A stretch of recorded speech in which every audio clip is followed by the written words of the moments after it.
Shalom, selamat pagi Bapak Ibu, saudara-saudara sekalian.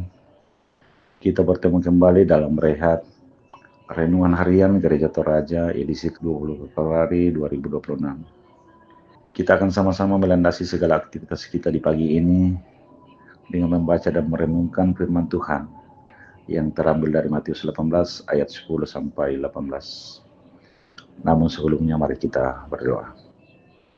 Tuhan Allah Bapa kami dalam surga, terima kasih Tuhan atas pimpinan dan penyertaan-Mu sepanjang malam ini, sehingga pada pagi ini Tuhan kami bisa bangun dengan tubuh yang sehat dan tidak kekurangan sesuatu apapun. Dan sebelum kami mulai aktivitas kami hari ini ya Tuhan, kami mau membaca dan merenungkan sebagian kecil daripada firman-Mu. Biarlah Roh Kudus-Mu yang memimpin dan menyertai kami, agar kami dapat mengerti dan memahami firman-Mu. Berfirmanlah Tuhan, karena kami sudah siap mendengarkannya. Dalam nama Yesus Kristus, Tuhan dan Juru Selamat kami. Amin. Matius 18 ayat 10 sampai 18.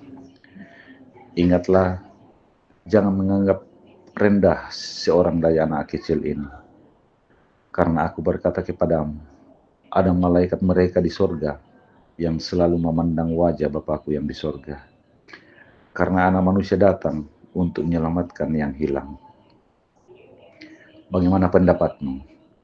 Jika seorang mempunyai 100 ekor domba dan seekor di antaranya sesat, tidakkah ia akan meninggalkan yang 99 ekor di pegunungan dan pergi mencari yang sesat itu? Dan aku berkata kepadamu, sesungguhnya jika ia berhasil menemukannya, lebih besar kegembiraannya atas yang seekor itu daripada yang ke-99 ekor yang tidak sesat. Demikian juga Bapamu yang di sorga tidak menghendaki supaya seorang pun dari anak-anak ini hilang. Apabila saudaramu berbuat dosa, tegurlah dia di bawah 4 mata. Jika ia mendengarkan nasihatmu, engkau telah mendapatnya kembali. Jika ia tidak mendengarkan engkau, bawalah seorang atau 2 orang lagi, supaya atas keterangan 2 orang atau 3 orang saksi, perkara itu tidak disangsikan. Jika ia tidak mau mendengarkan mereka, sampaikanlah soalnya kepada jemaat. Dan jika ia tidak mau juga mendengarkan jemaat, pandanglah dia sebagai orang yang tidak mengenal Allah atau seorang pemungut cukai.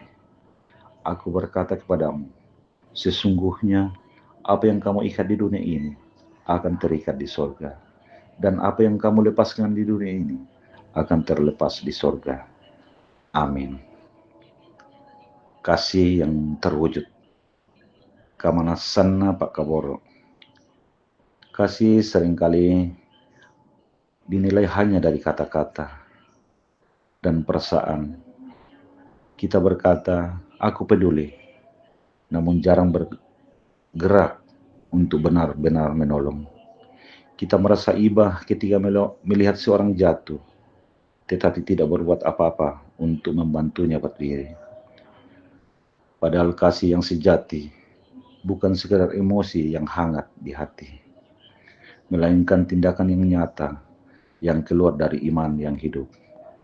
Yesus tidak hanya berbicara tentang kasih, Ia menunjukkan, Ia mencari yang hilang, menegur yang salah, dan memulihkan yang hancur. Dalam Matius 18 ayat 10 sampai 18, Yesus mengajar murid-muridnya bahwa kasih tidak boleh diam.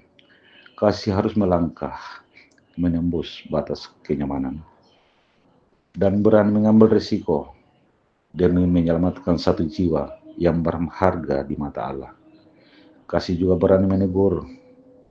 Kadang menegur tidak mudah, karena kita takut disalah pahami.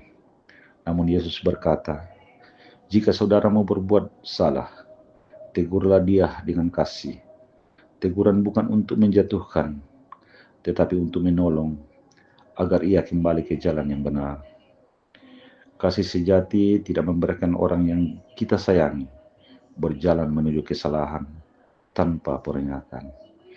Teguran dalam kasih justru menjadi tanda kepedulian yang mendalam. Dan pada akhirnya, kasih adalah mau mengampuni. Setelah mencari dan menegur, kita diajak untuk membuka hati bagi mereka yang menyesal. Mengampuni berarti memberi kesempatan baru. Seperti Tuhan selalu memberi kesempatan bagi kita.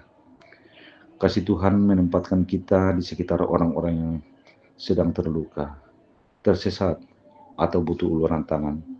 Jangan hanya berkata aku peduli, tetapi tunjukkanlah kasih itu dengan tindakan nyata.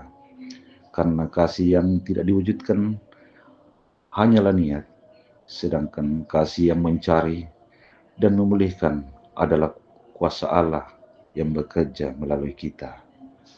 Amin. Mari kita berdoa. Kembali kami datang ke hadapan-Mu ya Tuhan, mengucap syukur atas segala pimpinan dan pertolongan-Mu, sehingga kami bisa membaca dan merenungkan sebagian kecil dari firman-Mu. Biarlah Roh Kudus-Mu yang senantiasa menguasai kami semua, agar kami dapat mengerti dan memahami akan firman-Mu, sehingga firman-Mu dapat kami pakai sebagai pedoman di dalam kehidupan kami yang Tuhan masih karuniakan kepada kami. Terima kasih Tuhan. Seluruh pergumulan kami hari ini Tuhan, kami serahkan ke dalam tangan-Mu. Biarlah Roh Kudus-Mu yang senantiasa memimpin dan menyertai kami. Inilah doa dan permohonan kami di dalam nama Yesus Kristus, Tuhan dan Juru Selamat kami. Amin.